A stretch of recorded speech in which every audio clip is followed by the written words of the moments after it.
We start this evening with a look at the race against time in Moore, Oklahoma. First responders are on the scene of Plaza Towers Elementary School in the community south of Oklahoma City. At least 7 children there were killed, and there's a real fear that death toll will climb. This tornado was jaw-droppingly massive, estimated up to 2 miles wide. Wind speeds more than 200 miles an hour ripped through neighborhoods, obliterating homes. Now here's the latest on what we know. At least 51 people are dead, and many of those are children. And at least 2 schools, both elementary schools, struck today by this twister. The students have been recounting the terror as they took cover. It was just debris. There was just cars beat up. My mom was flipping out about her car. Are you doing all right, bud? I know this is pretty wild to take all in at one time. Have you had a chance to talk to your mom? Yeah, she was on top of me. She was able to be with me. Is she a teacher? Yeah. She's a 6th grade teacher as well. I mean, she was my 4th hour. NBC's Jay Gray is live in Moore tonight.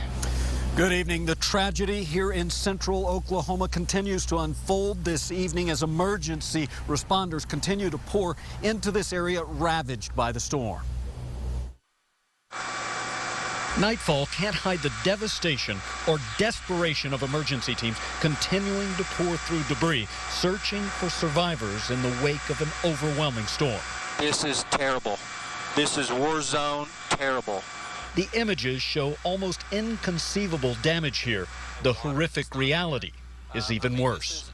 More than 50 dead, hundreds injured, as a massive twister on the ground for close to an hour ripped through central Oklahoma. Bearably loud, and you could see stuff flying everywhere.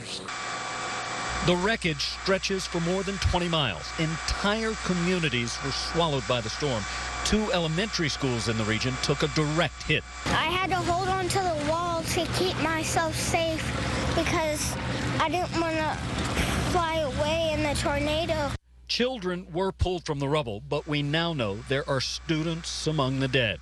First responders did find at least one teacher who put her life on the line to save her students. We had to pull a car out of the front hallway off a teacher, and I don't know what that lady's name is, but she had 3 little kids underneath her. Good job, teach. Preliminary indications are the mile-wide tornado was a powerful E4 or higher, with winds pushing 200 miles an hour. I got the dog, ran in there to the bathtub, threw the pillows in the bathtub, and I said, "Come on, Ginger." Got her. All I remember is hitting my head and trying to get into the bathtub, and I got picked it up, threw down to the ground, and all I can remember after I hit my head, I was landing on top of the dog, and I could hear her just whimpering, and I just cannot believe that we actually survived this thing. In a region that is still struggling tonight.